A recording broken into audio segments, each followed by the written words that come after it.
Since 2008, mass protests across the world have taken to the streets and captivated global audiences. Driven by digital media and popular frustrations with economic crises, corrupt governments, and democratic institutions that have failed them, these movements of the square, as Paulo Garbaudo has called them, represent a new form of popular resistance. From Tunis and Cairo to Madrid, Istanbul, and Wall Street, these protests involve occupying a square and uniting nations against tyrannical rule and unjust political and economic systems. They lead to new forms of social organization, new forms of activism, and new communal identities that speak for the nation. Mark Beisinger, who refers to such movements as urban civic revolutions, argues that these protests have the potential to mobilize opposition to oppressive regimes in the name of the nation. Participants take over public squares near key centers of state power and put pressure on regimes to collapse or make considerable concessions. These revolutionary movements, since the Cold War's end, have become more frequent and more successful, as attested by the color revolutions in Eastern Europe and Arab Spring. Yet even successful urban civic revolutions fail to transform political systems and resolve the issues that had sparked them in the first place. This paper addresses the new identities forged in movements of the square in Ukraine. It draws examples from my new book, Ukraine's Euromaidan, From Revolutionary Euphoria to the Madness of War, published by Bloomsbury Academic last month. From November 2013 to May 2014, Ukraine's Euromaidan and its antithesis, the Antimaidan, represented movements of the square generated by social media, digital media, popular grievances with economic injustice, and government corruption. Yet the forging of new identities at the square took place differently. The two protest movements engaged in a battle for Ukraine's national identity. This led to both movements in the end failing to transform political systems meaningfully or address the socioeconomic grievances of ordinary citizens. My paper argues that there were two different views of Ukraine's future that affected how citizens viewed themselves as members of a nation. For the Euromaidan, Ukraine was to be a European nation and a part of Western civilization, moving away from the Soviet past and Russian influence. At the Antimaidan, participants did not necessarily deny Ukraine's existence as a nation, though some insisted that it, Russia, and Belarus were one nation of brotherly peoples. They embraced a civic nationalism of Soviet Ukraine, where territory, not language or culture, united Ukrainians, and where economic, family, and cultural ties with Russia had to be preserved. For the Antimaidan, Ukraine was a culturally and ethnically diverse state whose differences needed to be respected by turning the state into a federal one. For the Euromaidan, Ukraine had to remain a unitary state, though with a decentralized government. Historical memory played a role in defining these two competing views of the nation's identity. For the Euromaidan, national heroes, including controversial ones, revered by Ukraine's far right, became acceptable at protest events. For the Antimaidan, Soviet heroes and the Soviets' victory in World War II defined Ukrainians as a nation. This paper must make some caveats about the Antimaidan. Admittedly, the Antimaidan was more incoherent and dependent on regional and central government officials for support and direction.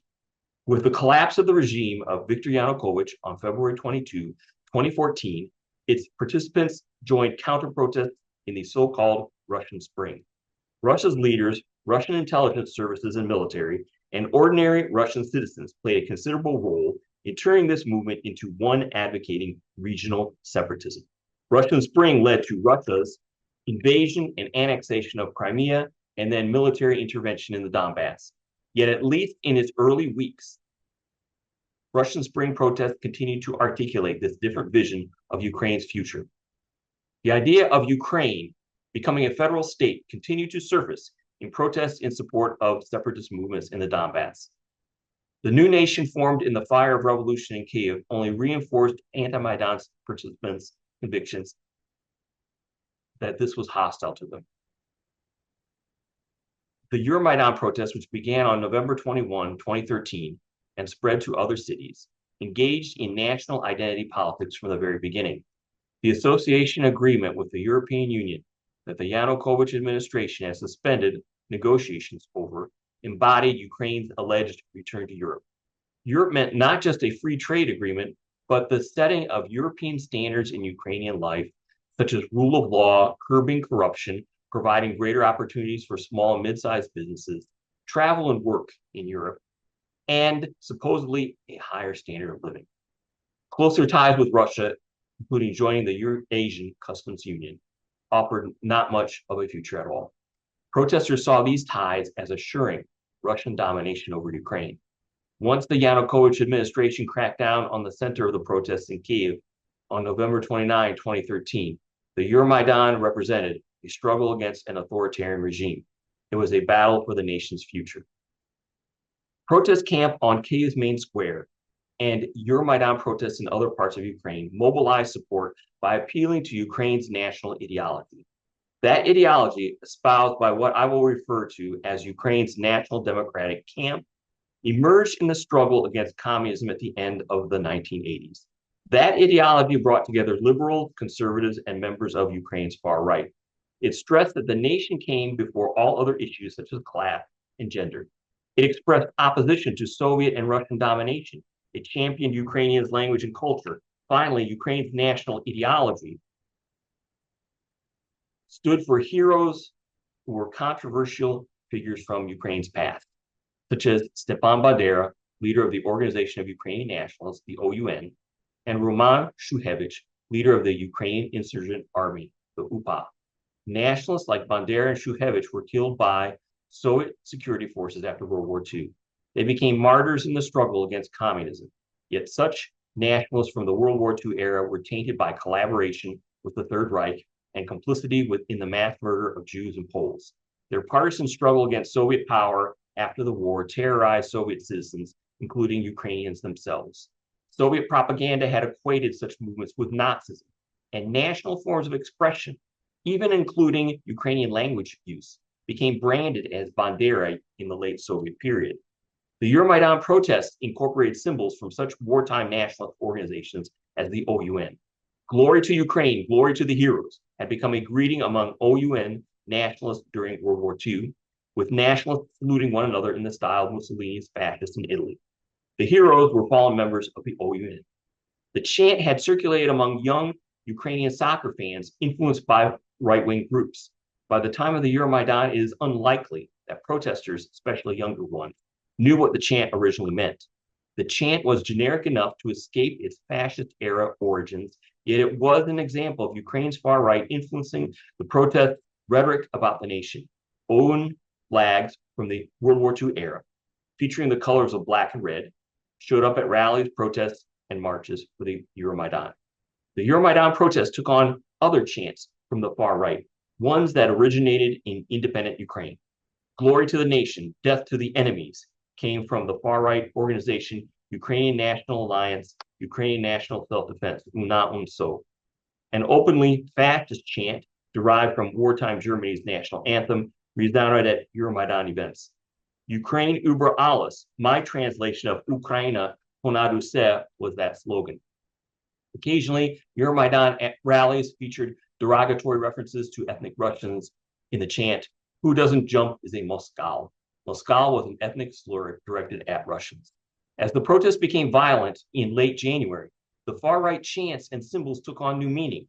They were essential elements in an uncompromising war against the state. As early as December 8, 2013, Euromaidan activists, many of them from the far right, demolished Lenin monuments as hated symbols of the Soviet past. As the protests radicalized, Lenin statues fell in cities and towns in central Ukraine. Once Yanukovych fled Ukraine, protesters took down Lenin in southern cities like Mykolaiv and Kherson. They discussed doing the same in Zaporizhia and Kharkiv, and even in Simferopol in Crimea. In contrast to the Euromaidan, the Antimaidan expressed an identity politics that asserted that Ukraine was a brother nation to Russia and Belarus, and that Ukraine's alleged return to Europe was an act of Western interference in Ukraine's affairs. Instead of demonizing the Soviet past, Antimaidan participants embraced it. The St. George ribbon, consisting of orange and black stripes, had been worn by citizens in both Russia and Ukraine to commemorate the Soviet victory in World War II. As an element of President Vladimir Putin's politics of memory, that appealed to both nations in the early 2000s.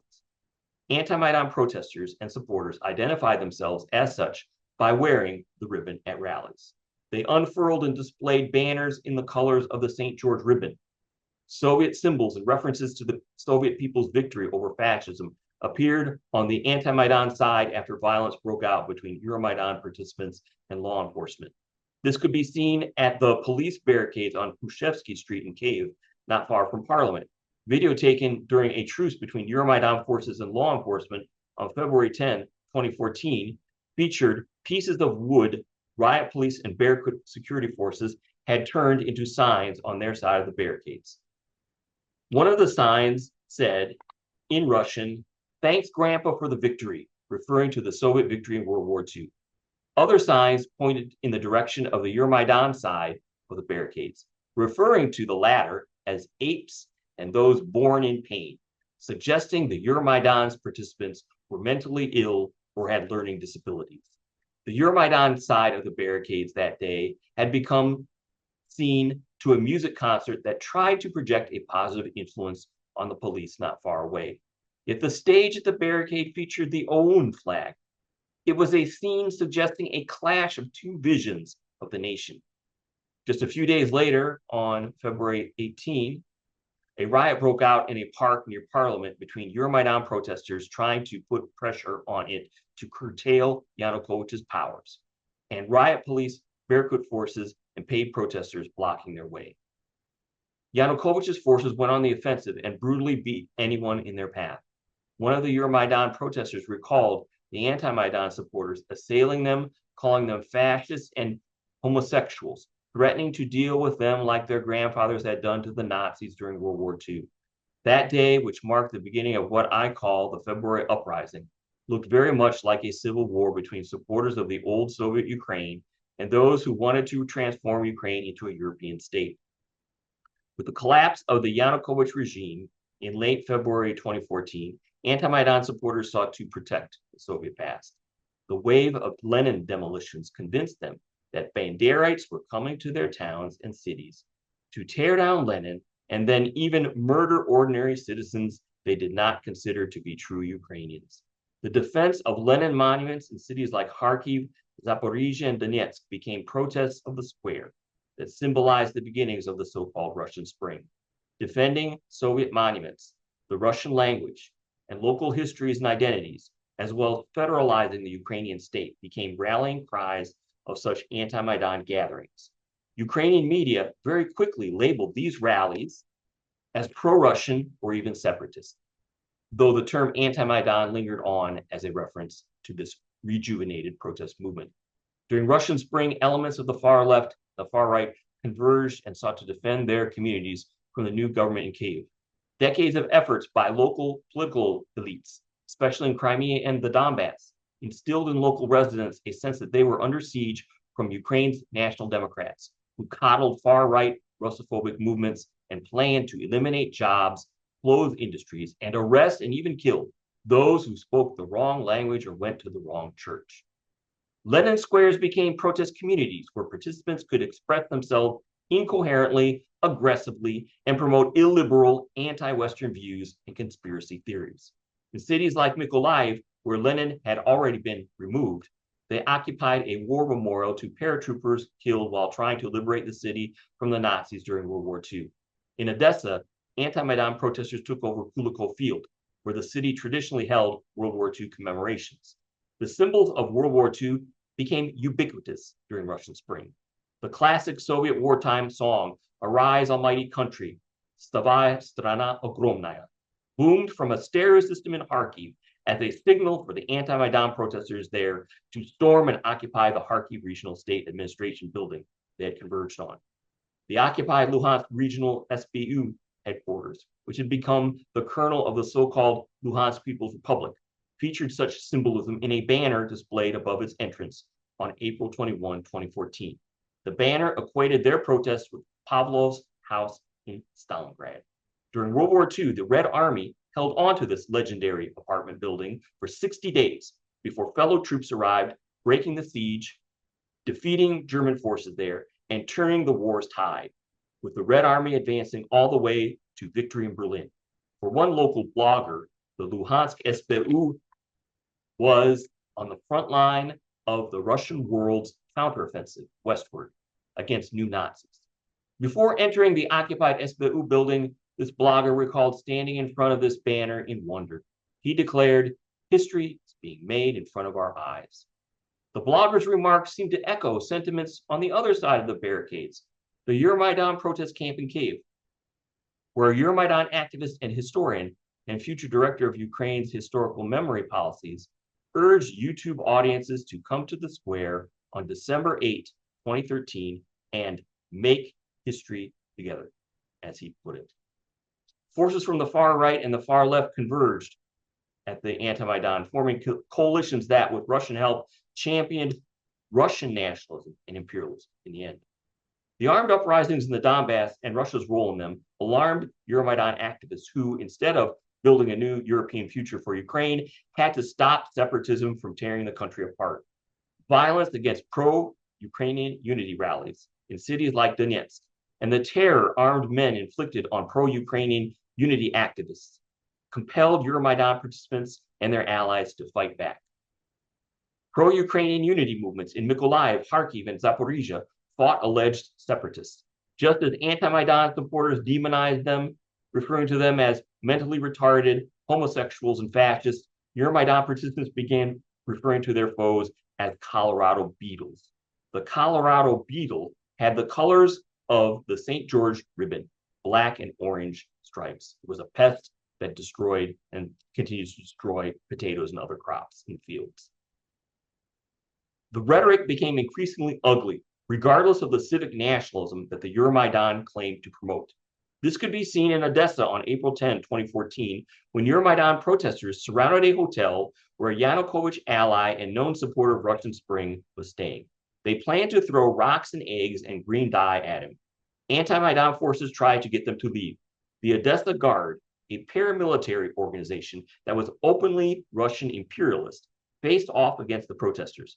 One of them got their side, the Odessa Guard side, to chant in Russian, "My downers on a pike," 100 Banderites on a pike, Maidan and Maidan being associated here, Down syndrome being associated here. The Euromaidan side chanted an equally derisive call to their enemies in the Russian language as well. Both sides yell at each other in Russian. They chanted, "We are Odessa and you are shit."